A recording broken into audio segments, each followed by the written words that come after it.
الحمد لله وحده والصلاة والسلام على من لا نبي بعده أما بعد فأعوذ بالله من الشيطان الرجيم بسم الله الرحمن الرحيم والعصر إن الإنسان لفي خسر إلا الذين آمنوا وعملوا الصالحات وتواصوا بالحق وتواصوا بالصبر۔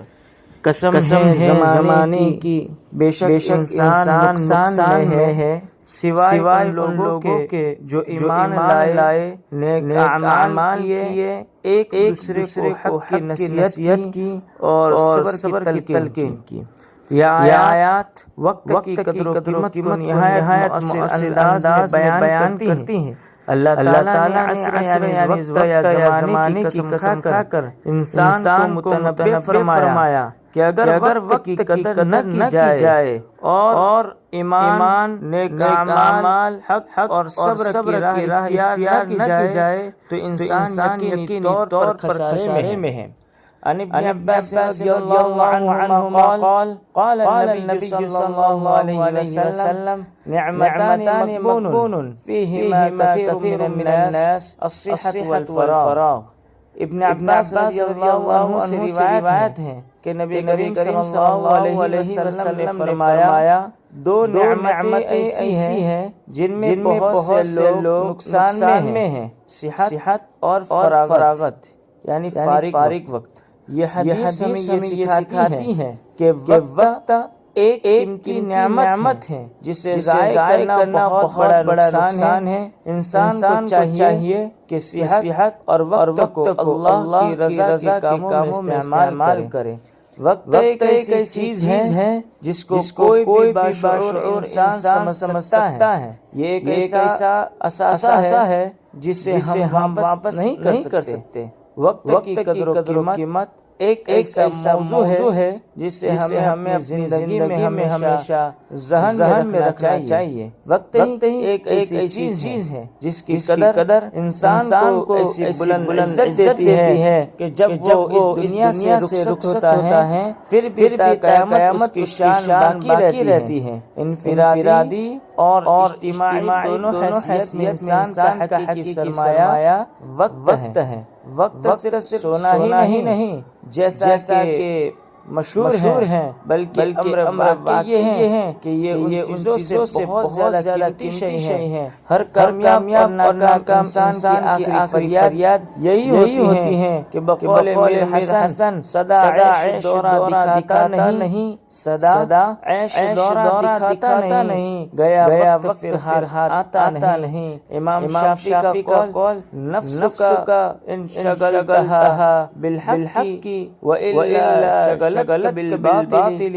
وقت کو کار خیر میں صرف نہ کیا، وقت کو کار خیر میں صرف نہ کیا جائے تو وہ انسان کو کار شر میں مبتلا کر دیتا ہے۔ امام راضی کا قول ہے کہ جس شخص نے اپنی صحت و فراغت کو اللہ کی عبادت و اطاعت میں صرف کیا وہ مغبوط یعنی قابل رشک ہے، اور جس نے معصیت کی نظر کر دیا وہ مغبون یعنی مبتلا فریب ہے۔ اب ہم اپنے آپ کے سامنے گزرے علماء کی مثالیں پیش کرتے ہیں۔ ایک امام العلماء عمرو بن بحرہ جو جاہز کے نام سے مشہور ہیں، ولادت 63 ہجری اور وفات 255 ہجری کو۔ جاہز کا حال یہ تھا کہ جب کوئی کتاب کے ہاتھ جاتی تو شروع سے آخر تک پڑھ ڈالتے، خواہ کسی بھی موضوع کی ہو، حتیٰ کہ کتب فروش کے دکان کرائے پہ لیتے اور انہی میں کتب بینی میں پوری رات گزار دیتے۔ ایک اور واقعہ ہے فتح بن خاقان کا کہ ان کو مطالعے سے بہت دلچسپی تھی۔ وہ اپنی آستین یا تھیلے میں اپنے ساتھ کتاب رکھتے، جب کبھی متوکل کی مجلس سے کسی ضرورت یا نماز کے لیے اٹھتے تو کتاب نکال کر چلتے مطالعہ کرتے۔ جہاں جانا ہوتا وہاں تک اسی حال میں جاتے، پھر واپسی میں بھی اپنی جگہ پہنچنے تک یاد رہتا۔ اور جب خلیفہ متوکل کسی ضرورت سے مجلس سے اٹھتا تو خلیفہ کی واپسی تک کتب بینی میں مصروف رہتے۔ جاہز رحمۃ اللہ علیہ سیار عالم بلا میں یہ بیان کیا ہے کہ انہوں نے عبید بن معیش کو کہتے ہوئے سنا کہ میں نے 30 سال تک رات کا کھانا اپنے ہاتھ سے نہیں کھایا، میری بہن میرے منہ میں لقمے دیتی اور میں حدیث لکھنے میں مصروف رہتا۔ ایسے ہی اور واقعے میں امام ابو یوسف رحمۃ اللہ علیہ کے شاگرد قاضی ابراہیم رحمۃ اللہ علیہ فرماتے ہیں کہ میں ایک مرتبہ امام ابو یوسف رحمۃ اللہ علیہ کی عیادت میں گیا تو دیکھا کہ آپ پر گشتاری ہیں۔ جب افاقہ ہوا تو مجھ سے فرمایا ابراہیم ایک مسئلہ میں تمہارے سامنے پیش کرنا چاہتا ہوں۔ تو میں نے کہا کہ حضرت اس حال میں؟